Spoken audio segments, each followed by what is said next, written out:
Still ready. Join the Fuzz Buzz, where retired Lieutenant Jessica Taylor and retired Motors Officer Mike Gonzalez serve law enforcement's unfiltered reality. No PC, just raw, uncensored truth. 50 years in the trenches. Buckle up for a blunt, gritty ride behind the badge. No apologies here for shaking things up, demanding better policing, and real community action. It's raw, edgy, and a streetwise journey towards solutions. So strap in and let's rev this truth up. Mother of pearl. Yep. Yeah, wouldn't you say? It's a process. It is a definite process. OMG. Yeah. Yeah. I mean, I don't know. Not We one even thing, it's tried another. switching streaming services yesterday. We thought about it. Well, yeah, I did like their test run or whatever, and it was just garbage compared to this. And this is even difficult. So, Right. I mean, I just couldn't.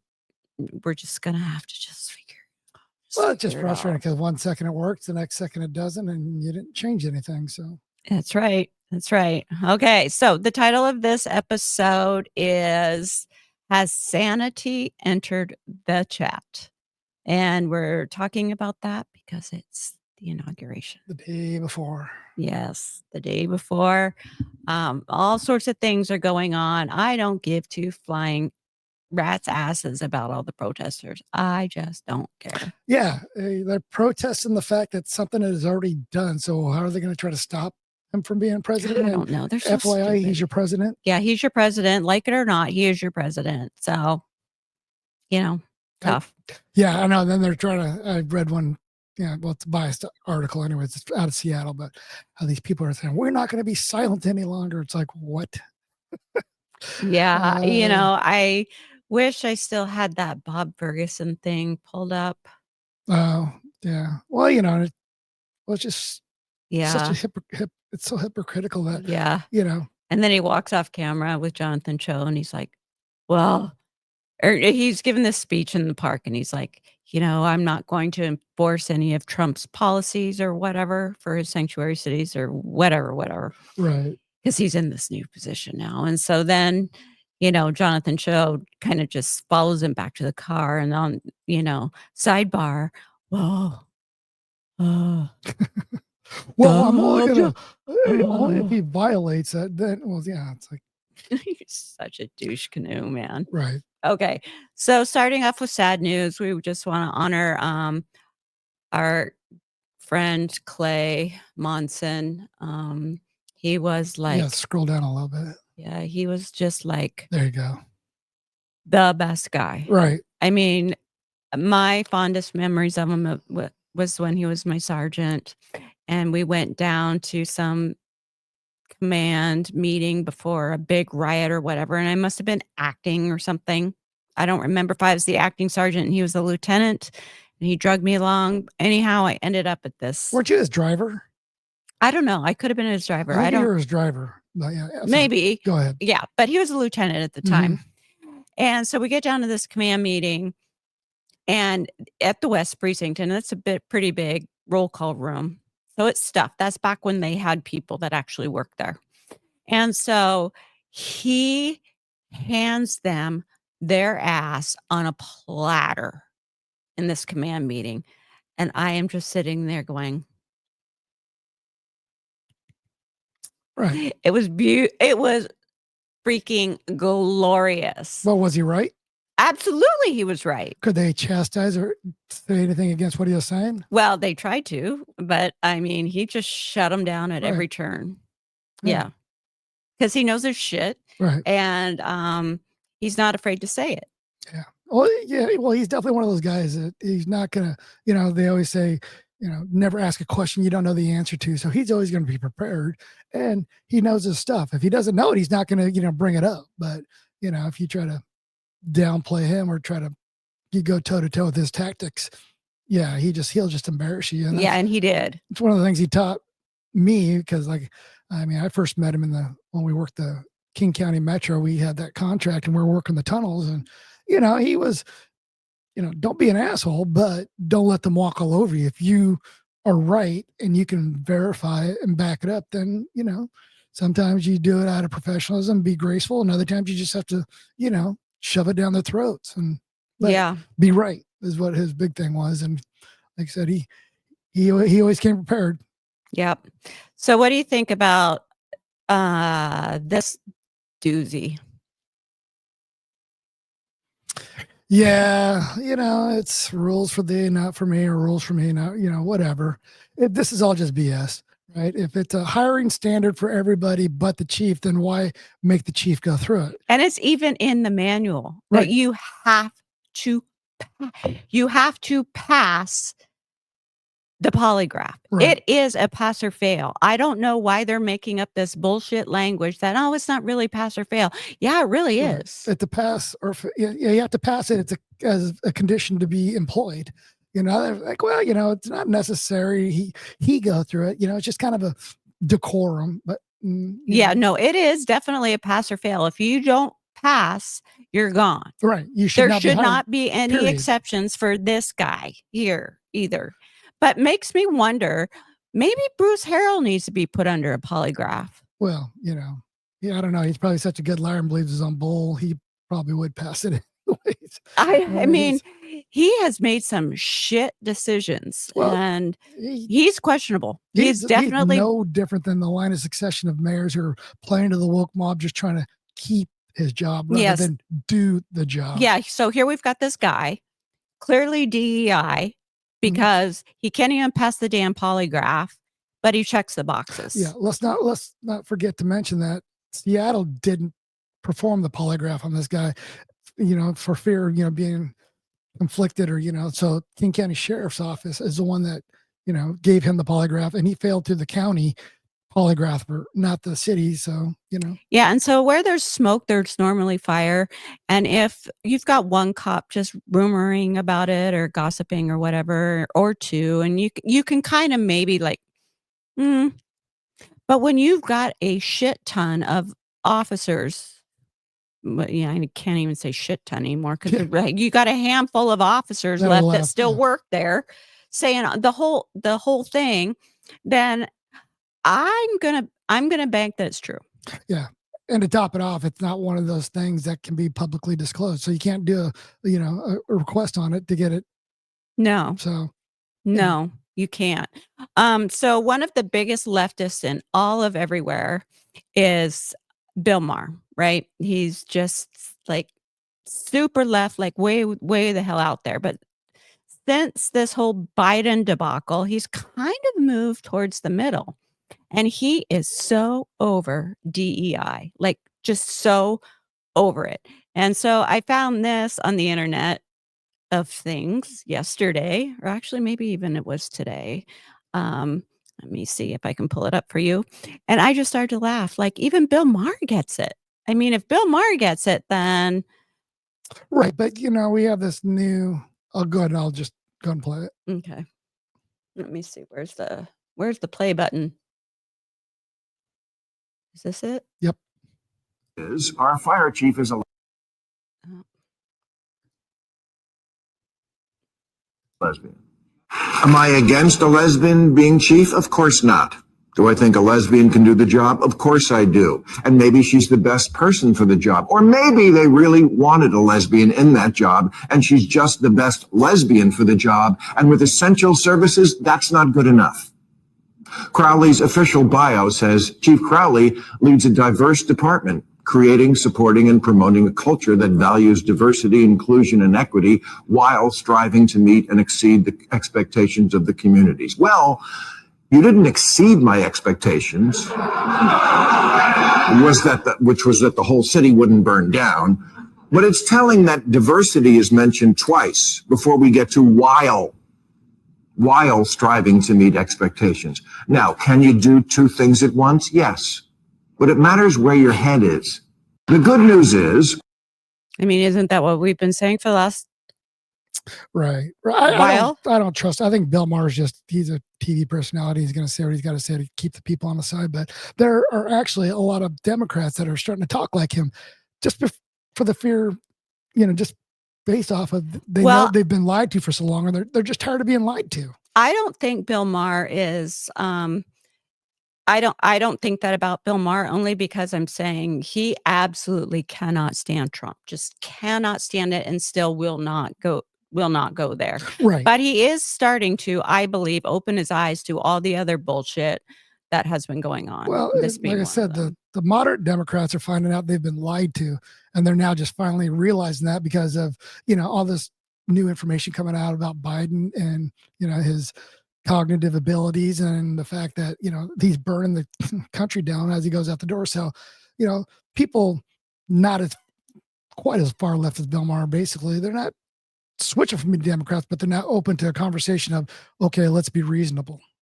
Okay, so this whole TikTok ban was supposed to take effect Today today, or and midnight this morning. yeah, whatever. something. But everybody jumped ship and went to this other app, the Red Note. Note, which is a Chinese app as well. But they all speak Mandarin, right? Well, that's how much China doesn't care. Yeah, so there are all these Americans and other countries too that have jumped over to this Red Note, whatever app. And essentially what they're learning, I think, is that the propaganda that has been fed to us forever is not what's really happening in the world. Right. And these people have been very kind to the Americans, going like, listen, you guys have no idea what is going on in your own country. Right. And I just think it's crazy. And so, Trump put the X-nay on the ban, and TikTok's back up today, just like I knew it would be. Did it ever really go off? I mean, right. TikTok was going to ban itself because, they're trying to be coerced by our government into selling off the American portion to America. And they're like, and so they're going to ban themselves rather than sell. And so that's when Trump says, we'll give a 90-day moratorium to figure out what can and can't be done. Right. And so, so you have all these people that make a shit ton of money on TikTok, like all the influence. I mean, they're the ones that are really like butthurt level bravo on this TikTok ban.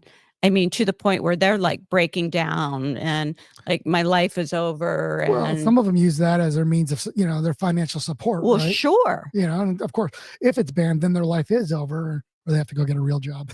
Or you just have to go to another platform. I mean, there's 80 bazillion platforms. If you fed as much into TikTok as you did on Facebook or Instagram or whatever. The thing, though. It's like there's only one TikTok, right? And even Facebook is so outdated that, they're obsolete almost. They're just there as a photo album instead of anything mainstream influential. Although I heard that as soon as they announced there was a TikTok ban, the Facebook stock started going.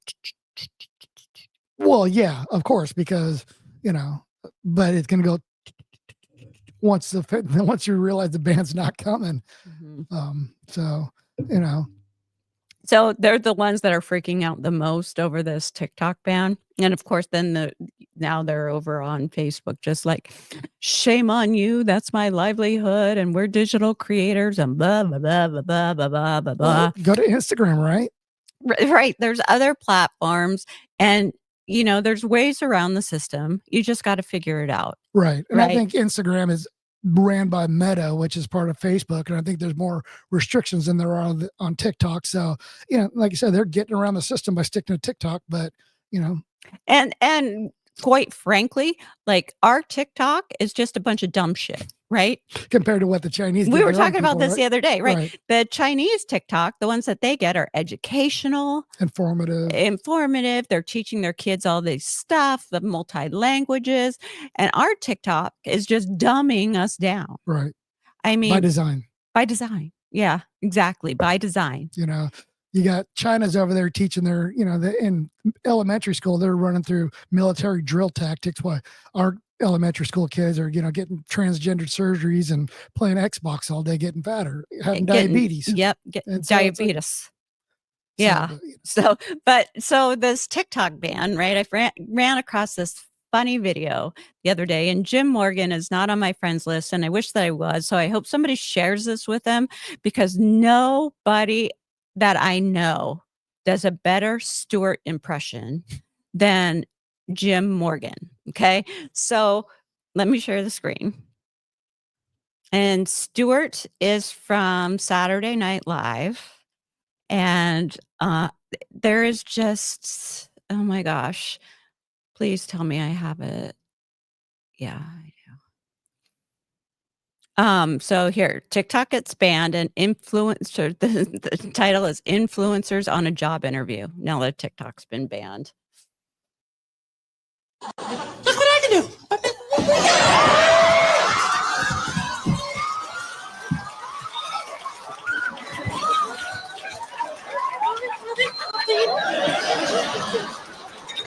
I fixed the table.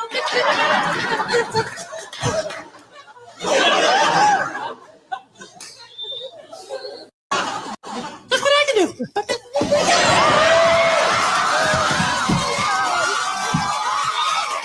So somebody please share that with him if you watch this, because he is spot on with his Stewart impressions. Have you seen him on on Saturday Night Live before? Oh, I've seen him before. I don't watch too much Saturday Night Live. Yeah, anymore. I don't either. So I don't either anymore.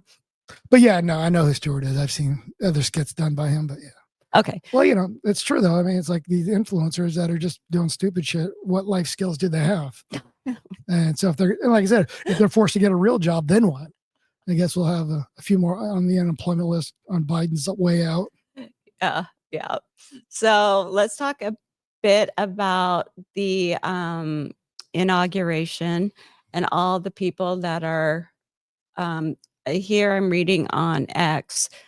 There is one protester trying to combat 10,000 plus Trump supporters awaiting President Donald Trump to give his victory rally. People have been waiting in line since 4 a.m. and the crowd is going in crazy numbers. Right. And there's a cold freeze going through there. So there's a cold freeze dedicated. going in. Yeah. So let me pop this up because it's got a video attached to it. I haven't watched it, but yeah, these people's marches all across the country. We're protesting him to become president. Well, you're not stopping shit. Yeah, guess what? He's here. He's your president. He is your president, like it or not. Hey.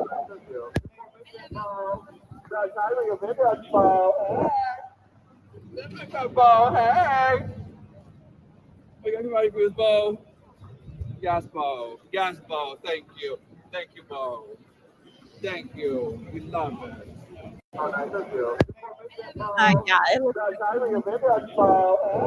Right. I mean, that's between the gaslighting and the lying and the treating you like a mushroom. I mean, you can't get, 4 years ago, you got tens of thousands of people out there protesting. Now you get one.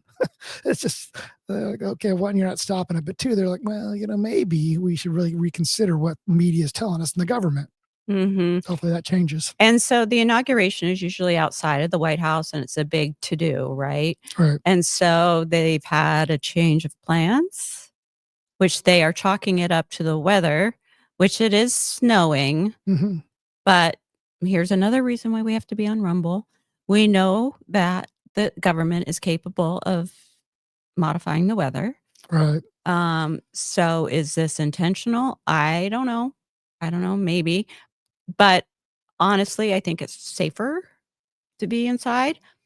But what do you do with all these people that have tickets to the inauguration, in which we have friends that do? I'm sorry, but yeah, it's unforeseen circumstances. You just got to suck it up. They're there for the vibe anyways. And, he's going to make his rounds and he's going to do what he can to appease everybody. But, it's like today he's here on Sunday the 19th, he's, having a victory rally in a ice hockey rink just to get to those people who can't, actually be at the inauguration ahead of time. So, he's a people's president and he's going to do what he can. Mm-hmm. It's unfortunate. And how are you feeling about this whole thing? I'd be lying if I didn't say I had a little anxiety. It's like they've done so much in the last, 6-7 months to try to stop him, from, between the lawfares and the, being shot, to another possible shooting to, more lawfare. It's like, you know, I wouldn't put it past him to try one more. Oh, and hell no. Yeah. and I No, really hope nothing happens. But I do too. I have a lot of anxiety about it for the, I'm being moved inside. We talked about it on one of the previous podcasts that probably didn't work out for us. But even like all the drone stuff going on, right? Right. It's that also That can deliver a payload. right, and that could be a blessing in disguise if they're going to have it in in the rotunda, the Capitol rotunda, instead of outdoors. If they're let off a biological weapon, let alone some kind of explosive payload on a drone. We know it's been done. You can see it in Ukraine. Absolutely. So, just I feel a little bit better, but I do too. I feel bad for the people that made the trip out there, or the ones that did get the invitations, but sometimes you got to protect our president and err on the side of caution. Yep. So anyway, I found this video. This is more goes along like trust your gut. If you think something is going to go sideways, trust your freaking gut. And I found this on where did I find this? On Sean Ryan. Let's see.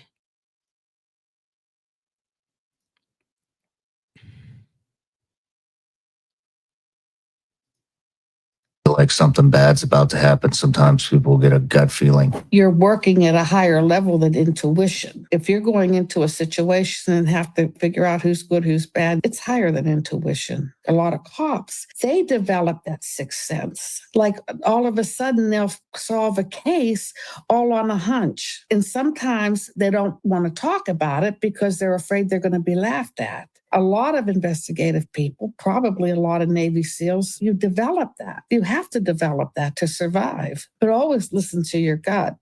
When you're right. I mean, even I don't know if you were told that, but I was told that to trust your gut, listen to your instincts. If the short hairs on the back of your neck stand up, then stop. Reevaluate, or So it's. And I think that's probably what's happening here. To be honest. Is the right people are in his ear and like, listen, something doesn't feel right. Well, right. And it doesn't feel right. Well, the wrong people have been running this country for so long. Now they know they're going to be out of a job, and so, if you want to keep your lucrative job, you got to stop we're going to be unbidened by what has been. Right. Unbidened by what has been. And I am not sad about it. No. And now that he's on the way out, people aren't trying to protect him as much, from this whole senility and, his cognitive, you're seeing all these people now coming out of the woodwork saying, I knew he wasn't there a year ago, Yeah. You know what? You should be getting some kind of trouble for that. Cause basically, in my opinion, you're like a turncoat on the people. Right. Well, I found this clip about Speaker Mike Johnson, talking about a year ago in January of 2023 or 2024. I'm sorry, just this year. He tried to get a sit down and it took him forever. And then when he got the sit down, it was not just, the third person in line of succession sitting down with the president. It was the vice president. It was a bunch of, the Hakeem Jeffries, all these people that were basically sheltering him, and so talking over him to shield him from his mush brain or whatever. Yeah, like anything else, like the handlers at press conferences, making sure that he gets escorted out before he says too much or shows too much. And so now that we're here, I bet we're going to see a lot more stories about. Oh yeah, we knew. You could see it. We just didn't want to say it, and that's negligible. Well, yeah, and it's already starting to come out. Right. Yeah. I'm just hopeful. I mean, I'm more hopeful now than I have been in the last 4 years. But I guess we'll see. But he has a big X on his back. They're going to keep coming for him. Right. And that even makes now they're so nervous. They're trying to pile so much shit up on him, through executive orders and decisions and stuff, and burn the country down as he goes out the door. Yes, they are. To slow Trump and his cabinet down. back. Yeah. They are like destroying everything on the way out. So it is nearly they want to make it as impossible to fix it and build back. Right. I mean, possible. An executive order saying you can't drill offshore, an executive order, putting like some 65,000 acres into, protected wildlife lands just so he can't drill for natural, they're just doing all this stuff to basically screw with his agenda. Yeah. He's going to have to spend time dealing with all the crap he's got to undo instead of, get from day one hitting the floor and doing what he needs to do. Mm-hmm. I've lost a lot of friends over this whole thing. I mean, not a lot, I guess. But I don't care. Right. I really don't care. This country is a business. Mm-hmm. And he's a And businessman. He's not a politician. yeah, and if you forget don't that. like him for his personality or whatever, I really don't care. I just want my deferred comp back. Right. I want our house values to go back. I want to be able to afford groceries. I want to be able to speak freely. I want to keep all our guns. I want government to do their job, and that's work for the people. Yeah, I stay out want of our government lives. to get the fuck out of my life. Right. Yeah. So, if you hate me for this, Well, yeah. I mean, if you're going to, if the only reason you can hate Trump is because he calls Gavin Newsom new scum. Or you just don't, the truth be told, I can be that juvenile too. Right. So, but attack his policies. Attack the policies, and you and his can't. business model. Right. You really can't. You'll try to, but your argument really makes no sense. Right. That's the great thing right now is, I mean, he didn't win back-to-back elections, right? But I think what really it did the country some good is the fact that they saw living under Trump for 4 years. They experienced it under Biden and the World Economic Forum and, the cabal. And they're like, holy shit, we don't want to live that way. And now we have Trump back again. I mean, if he was so awful and the spawn of Satan, he wouldn't have beat out the Democratic Joe Biden for a second term after losing to him, right? Can we talk about the cabal for a second? But we can do that. But I'm just saying that they can bookend it by saying, okay, we had Obama, we had Trump, we had Biden. Now we're back to Trump. Hey, yeah. Business talks, bullshit walks. Yep. And bullshit better just keep on walking. Right. Yeah. We don't have, I do not have time for that. You bring that shit to me, I will shut you down so fast. I don't want to, whether you're family or not, I do not care. I will shut you down.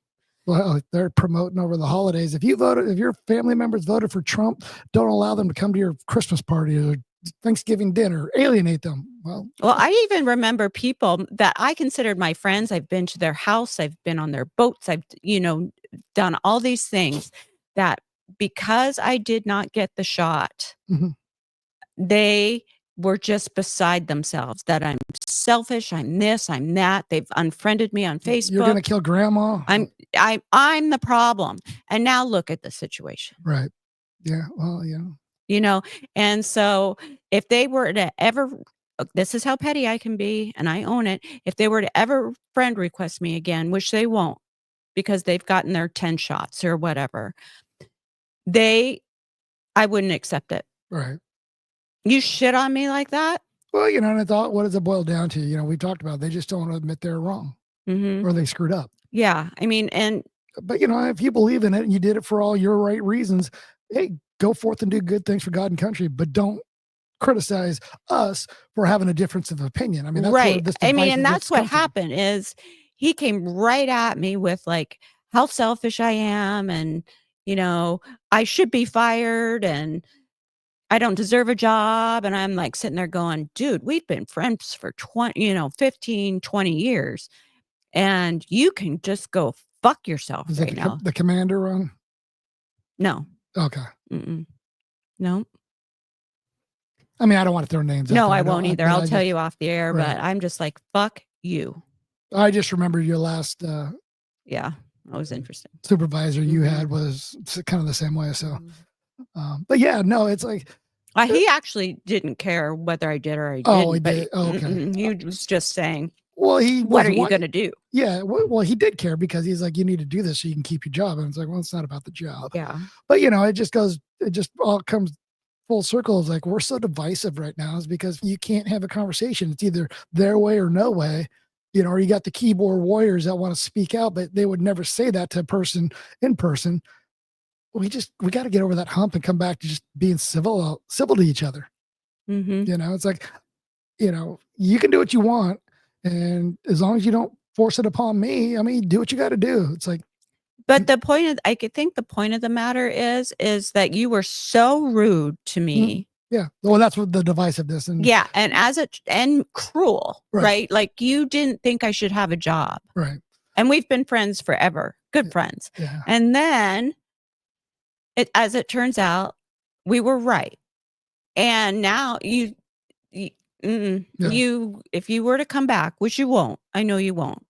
I wouldn't take you. Right. And I always said, it's like, hey, look, as long as when it comes to like your sexual preference, your religious preference, and your government preference, I'll have a conversation. I would love to learn your point of view.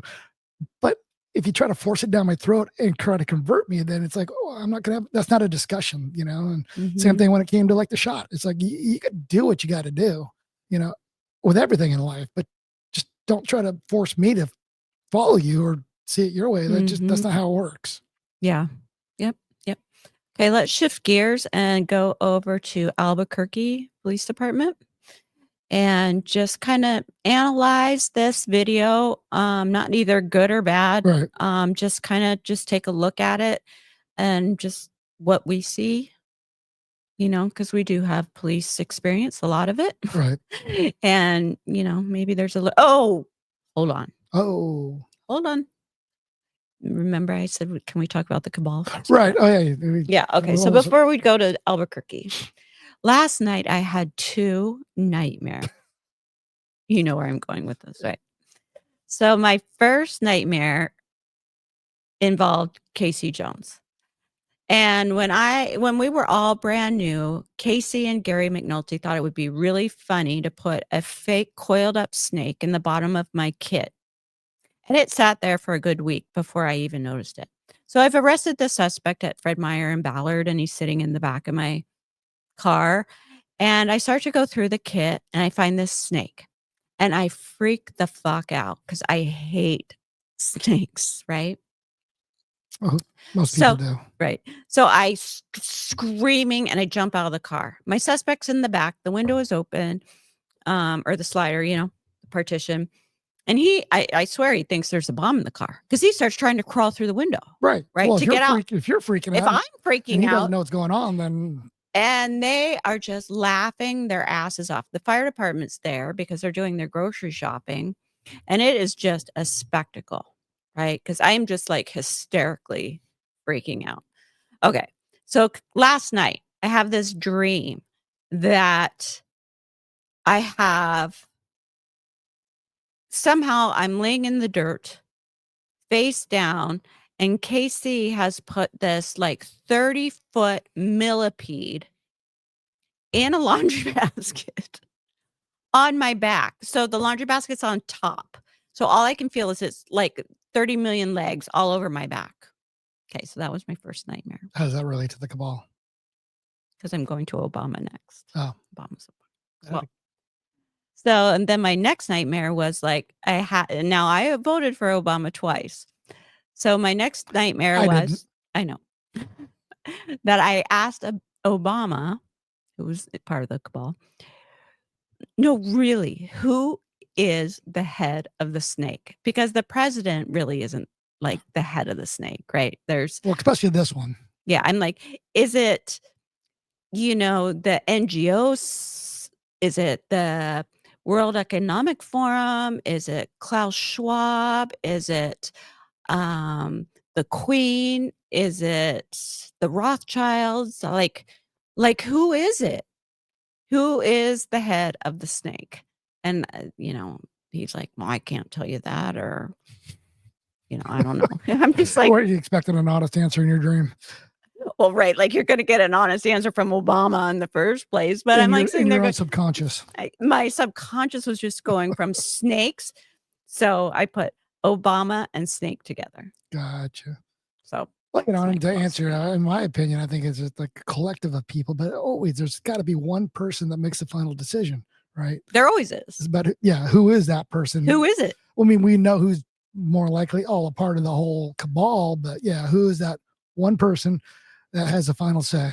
Because there has somebody in the shadows. It's going to be like a name we all know. Yeah, it's not going to be like George Soros because No. he's moving In too fact, many he's pieces. way down there. Right. Yeah, he's just a money minion. guy. Yeah. Moving the pieces on the board to line them up for somebody else. Yeah. And he'll take a fall if he has to take the fall. Yeah. I just want to know who the guy or the gal is that's like the head of the snake. Right. Or who's ever running this stupid simulation that we probably live in. I don't know. Because it's definitely not Biden. We can all agree upon that. No. Okay, let's move on to Albuquerque. And like we said, we're not here to judge or, say that we would do anything different. I don't know. But it is an incident that took place back in, or 2 months ago. So November, maybe. Let me put it up on the screen.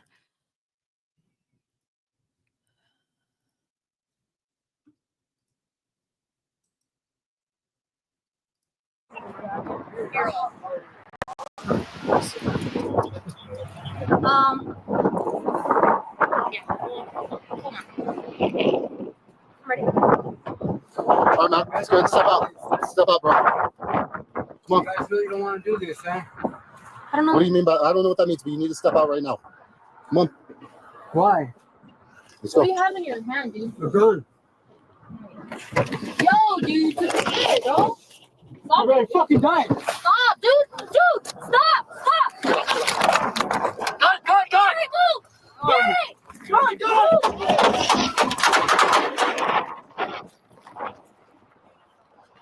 Don't fucking reach. Don't fucking move. Don't fucking move. It's good. Head back. Hold back. Fucking move, dude. Don't fucking move. Yes, he still has it. No, I got the gun. You got it? I got the Pull him gun. out. Hey, take a breath. Take a breath. Precious, back up. I'm gonna pull him out this way. You know what's really crazy? I mean, we've seen this a couple of times now because we've been trying to, It's true. The guy who came out with the gun was on the other side. I didn't realize that. That's how he got the gun out. So there was that crossfire you were talking about earlier.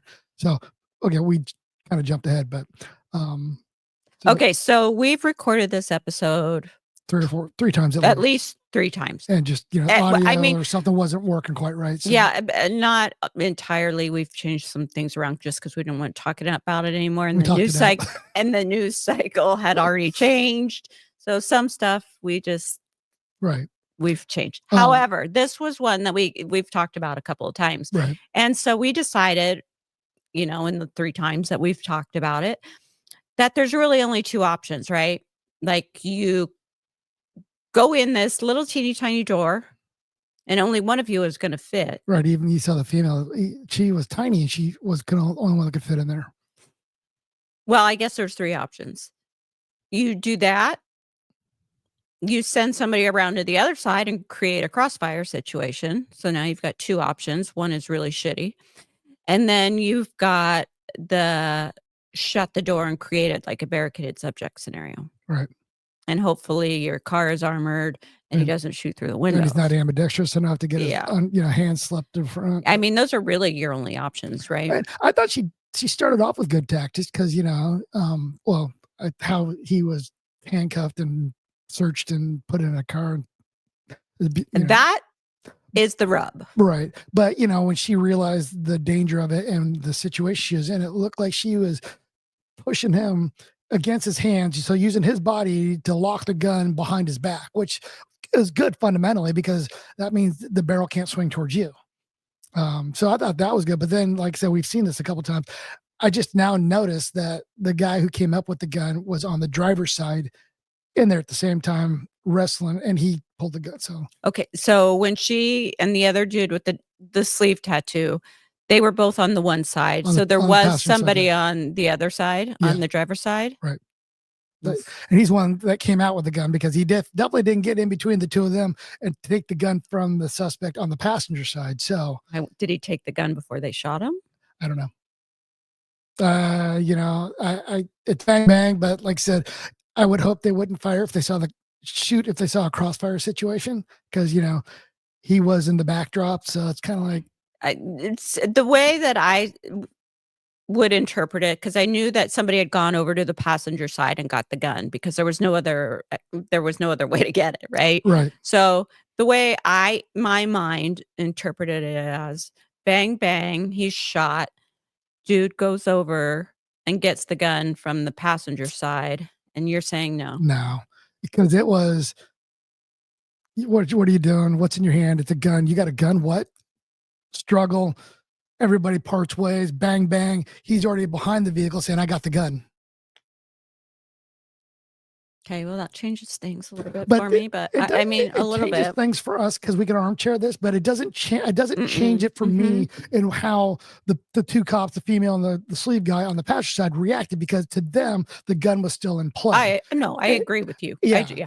And so, even after he'd come out and they're like, okay, he's laying on the gun. The guy's like, no, his gun's right here. He's laying on the gun. I got the gun. They're like, oh. They did the best they can with the knowledge that they had. Right. They reacted to a situation that the suspect put them into, and it doesn't change my thoughts on their reaction mentality. It just, like I said, we have the luxury to dissect this, and this is like the third or fourth time I've seen it, and it wasn't until just now, today. Yeah, see, and that's how it goes, right? That I realized that's what happened. So, they're trying to get him out. I think dude went to the other side. I'm not saying that I would have done anything different. That's not what I'm saying. I'm not saying they should do anything different. I just think the guy went around to the other side to possibly yard this dude, that was this criminal, the suspect who was refusing to get out, maybe yard him out the other side. And in the process, that's when he was able, but and I think that once he cleared the other doors, when bang, bang happened, because, you're looking through the door, you can see another officer on the backdrop. You're not going to fire, hopefully. And so I think that's how it played out. Yeah, I don't know. Cops don't have superpowers. No, and it happened so fast. It's like I said, I'm not questioning their reaction and their response. The suspect's the one that put him in all that situation, but yeah, there you go. We're just trying to, talk it through, and we're learning as we're. Yeah, I mean, for the fourth time, watching it, right. So we don't have superpowers, but actually we do have superpowers, because the New York Post says so. Oh, not police have superpowers. Humans have superpowers. Well, Gen X has superpowers. Yeah, certain generations do have superpowers. So nothing drives me more nuts than people that can't take the time to learn how to drive a stick shift. Well, they don't even manufacture cars very often now, stick shift. So that's kind of hard. But if you're in an emergency or something and you don't know how to drive a stick shift. But it's a great anti-theft device too. Those are facts. Those are facts, right? Yeah. But I mean, I think that is driving like a manual stick shift. And what's your other pet peeve? Cursive. Not writing in cursive. Not writing in freaking cursive. It's like, okay, so my grandma. Did you read that real quick? Because why do they? Yeah. So reading cursive is now such a superpower that the National Archives seeks to transcribe 300 million documents. And on top of that, they're looking for people to volunteer their time to transcribe the cursive. Because they've sent all their money to the Ukraine. They can't afford to pay you. Well, so they want you to. Do we dare say the DEI hires that they have? They got to still pay them, but yet can't read it. Yeah. So it drives me absolutely nuts. And I've gotten in some, not many, but a couple of dust-ups, arguments, whatever you want to call it. Yeah, like keyboard warriors. Right. Who think that, because now we're on our second generation where they haven't learned cursive in school. Right. And so these kids are getting out of school, say you're an electrician or whatever, or you go to do some work in somebody's house and they've left you a note in cursive of all the things that you need to do. What are you going to do? Right. What do you do? Well, it's like, why did they stop? I mean, what was the reason for Because stopping? they're dumbing down America on a purpose. Right. And, it's like we've talked about, it's like you got the standard. The standard is what? That's the lowest bar that you have to meet to pass. Well, if this is a standard, they're like, well, we're not going to teach that, or we're going to they're going to lower. So the standards here now, okay, here's a new standard. Well, that's a fail. Yeah, because That's now failing. and we've been talking about this for this episode and our last episode of just standards for everything. Like if the police chief doesn't have to pass a polygraph. Right. So why should the officers have to? Good question. Yep. That's a very good Well, question. if that's the standards, then if the top cop can't even adhere to the standards. And that is an argument I would bring up if that were to ever happen to me. I'm like, no. Right. No. Well, and it's like we have all these rules and laws and policies, and like you selectively enforce whatever. Well, it's a standard. Well, look at the we were talking about the bull ring and the nose and all that looking like a garbage bag and stuff all the other day. Professionalism, appearance. Yeah, they're just dumbing us down on purpose and keeping us sick on purpose. They're going to take out red dye number 4 or whatever number it is. I think 3 or 5, 4, somewhere in there. Somewhere in there, but not until 2027. Right. Manufacturers have until 2027. So they have 2 more years to poison you. Why not just from today? You will not manufacture whatever you have out there. If they're going to allow you to sell off your stock, then they don't use red dye over in Europe. Right. And any of these other countries. It's just here. Well, and I also saw someone was talking about how they took the red dye out of makeup, which is an external product. So they're saying, well, you can't use red dye in makeup because it's harmful, but yet we'll let you consume it. How much sense does that make? Well, it makes a lot of sense if you're in the pharmaceutical industry. Right. But I'm just saying, but it's just like the medical industrial complex. You can't apply it to your face, but you can stick it in your gullet. Okay. Just wow. I know. It's bananas. So, okay. So we like to talk about one person that we have good memories of in each episode. Right. So do you want me to go first or do you want to go first? Okay. So I went through my Facebook and I'm just randomly picked somebody and it's Tori Foley.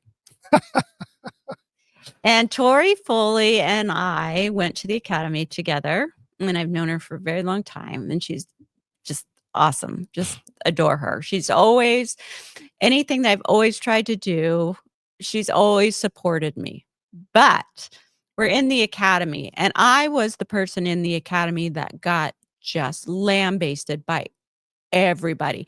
I got the locker that didn't have a shelf, that didn't lock. I was just shit on constantly in the academy. Well, let's be honest about that, though. They did that because they didn't see you as mentally or physically tough enough, so they were basically just going to mess with you to hopefully wash you out. Yeah, I mean that's what it came down. That's to. what it came down it's to. Bullshit. It is, but that's the way it works, right? So I'm like, no, fuck you. You can knock out my teeth. You can give me black eyes. I'm not leaving. I've already moved here and bought a house. I'm not you leaving. don't have a lot of choices. Yeah, I don't have a whole lot of choices right now. So anyways, okay, so we get sprayed with OC.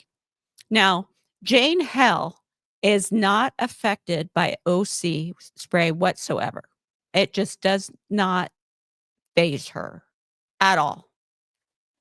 Tori and I, on the other hand, were a fucking mess. I mean, I had a snot string from my nose to my shoes. I mean, and it was bad and it was going on forever. And I lived on the other side of the water at the time. So I had to catch a ferry to go home. Okay. So my locker again, right, doesn't have a shelf on it and no hooks and I can't hang anything up in it. So I just cram all my stuff in there and I just kind of shut the door. The next day I come in and all of my shit is in garbage bags and it's sitting in the front of the classroom in garbage bags, all of it, all of my stuff from my locker. And Sanford comes in, and I'm not afraid to say his name anymore. Sanford comes in, that piece of shit, and he says, you will take everything home every single day. You are not allowed to have a locker. They say why? Well, because I wasn't respecting my locker and I wasn't respecting my things. Because you left it partly open? Because I left it open, because I had to catch a ferry, because I didn't have a shelf or whatever. I'm just like, in my head, I'm like, me, I just want to pop off right there. But I'm like, I have to bite my tongue because I'm the student officer who needs this job to pay for my mortgage. And, So anyways, Tori comes up and she's like, fuck that guy. We'll just store your stuff in my locker. So I did, Tori, for the whole 6 months. Me and Tori were crammed in Tori's little locker. So Yeah, Tori's she's neat. She's a yeah, good person. she's a really good person. She always just had this way about her making the situation better, and you couldn't help but be just happy around her. It's just like if you knew a laugh was coming somewhere real soon with her, because that's just the way she lived her life. Yeah, and her kids are great, and I mean, she's just amazing, and she's retiring, and I'm so happy for her. So that's my person. Yours? Mine is Mr. Unibrow, the seagull. Oh, God. Dave White. Oh, so he was my first partner, and we worked together for the better part of 9 years. And what's really ironic about it is we were both in the academy at the same time, but we weren't in the same academy class because I went through a King County Seattle Police Academy like you did out at Sandpoint in Seattle, where Dave and 3 others went through the state accredited academy down in Burien. So, and he was in your class, but not like in your class. Right. His serial number was 6404. Mine was 6412. If I probably didn't have some issues with, the hiring process, I probably could have been in his class. So, that just goes to show you that we're both just brand new. I mean, he's probably been off FTO maybe 2 months more than I was. And we had the best sergeant I could ever ask for my first sergeant coming out of the academy, and Sarah Springer. Yeah. And so she's like, hey, what do you guys think? Would you guys want to partner up? Because you weren't required, and a lot of people didn't want to partner up, like New York, where you're mandatory in some of the other places. But it always was good to have one partner car, the power car, because that way, everything you do, you have to always have a backing officer. You have one power car, they can be, there not waiting. But she took 2. I wouldn't even consider ourselves rookies. We were just still F&G's FTO in it, and put us in a car together. And oh my God, we had the most fun. Right. It was just, we were both, for the fun. And you've pretty much grown up together, right? Like he got married, he had kids. Now his kids are off to college. Right. Yeah. And you have Dave and Sharp. Right. Those are the first. Those are like your 2 guys. I mean, they're 2 both guys that you would. Same squad. That you would like. Oh, yeah. Inevitably, it's like the old joke, right? A friend will help you move a body, but a brother will help you bury it. Yeah. And that's definitely, I mean, they're both brothers. Yeah. I mean, they have done, both of them have just been great friends. But it was just like for 5 years, David, I was just like, we're laughing as we're going, God, they pay us to do this. And, we did a lot of good work and had a lot of fun. It just, yeah. And I love Dave. I absolutely love Dave. Yeah. But I got stories for Dave about Dave, but yeah, that'll be. But he's a Dave is such a personality, a big personality. He's a prick. He is so hard to supervise. Right. He is one of those guys that he'll look at the policy, and if you're not A to Z on it, then he'd be like, nah, F you. I'm going to do it my way. God, he is just like, and he knows it too. And he would just like ride that line with me all the time because he's smart. Oh, I mean, he is super. Yeah, duper. 2 degrees out of UW. I think one was for like Western philosophy, and the other one's for like aeronautical, some kind of, Yeah, I mean, like his vocabulary is just gross. Right. I mean, he just puts the rest of us to shame. And anyways, he's super smart. And we always said, why are you doing this job? You're like too smart for this. Right. But so anyways, he just knows how to push my buttons. Big time. I mean, the perfect example is he can, you ever watch that Homer Simpson on the Simpsons where he goes, Homer shaves, and he'd look at him, and then he got the 5 o'clock shadow before he even gets out of the mirror. Well, Dave can grow a beard like that. And so he would just not shave. And oh my God, it spun command up so bad. Yeah, I'd be like, come on, dude, just shave. He's like, yeah, they're worried about what's on my face, and they got a lot bigger things to fry than me, and fuck them. And he just go about, Yeah, like we said, though, standards. Policy says you got to do this. He's like, if they're worried about my beard, consider all the other shit that people are getting away with. And yeah, I think being down at the range is good for him. Yeah, I mean, he's a excellent firearms instructor. He's patient and he's Well, kind. he's a great teacher. And he's a great teacher. Yeah. Right. Yeah, he just has that. I mean, yeah, like I said, I always told him, I go, you're going to get bored of this job and you're going to quit long before I retire. Well, I quit before he retired. So this is, I don't even know what's the combat range, not, the ones past the portables, whatever that was. Anyways, we're standing out there and we've got. Oh, you mean the rifle, oh yeah. I know what you're talking about. Not the rifle ones, but the one in between, the nice one. Right. So we're standing out there and we have our helmets on, like riot helmets or some kind of helmet or something. And so Dave and Jim Morgan are there and they're both like, Jess, your helmet's on backwards. I'm like, oh my God. How do I get by in life sometimes? I ask that almost daily. I know you do.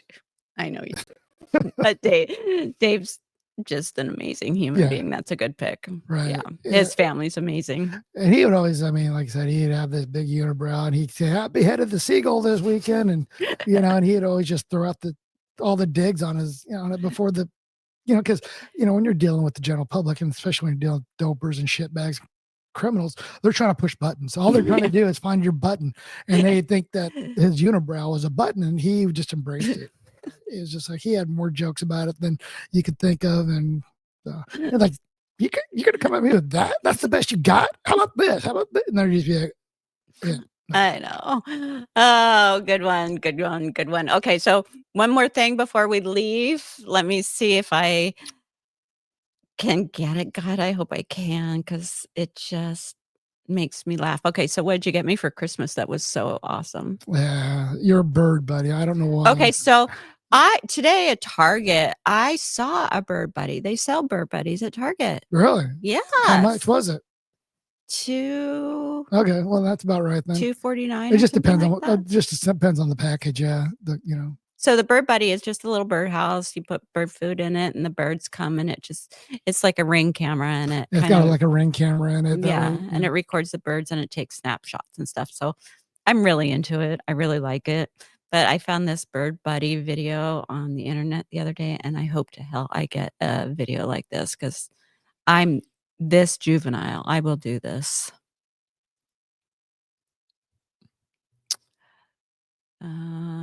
Where is it? Yeah, I'm trying to get to it. Where is it? It's right here. I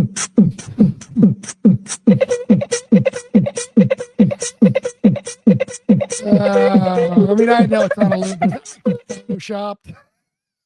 I don't know. Does a bird's butthole really do that? I don't care, but I just want a bird to. I just want to see if that really happens. Because it's so funny. I gotta play it again. I gotta play. So anyhow.